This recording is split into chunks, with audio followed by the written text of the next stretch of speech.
This how-to video will be showing on how you can find out if there are settings established for your phone modem. By default, it doesn't really need to have any settings inside of VT3000 because it's kind of an automatic thing, but this is to find out if like a technician were to ask you to look, this is where you would go.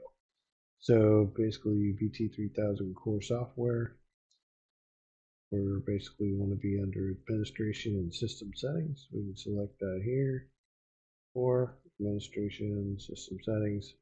Once you're in this part here, you want to go to service. And if anything is set up with your phone, this is going to be in this audio out. So I have this set up as phone, a direct audio out. But this is where you would find that information. It could be blank, which isn't a bad thing. It's just that's the type of phone modem that your system is using.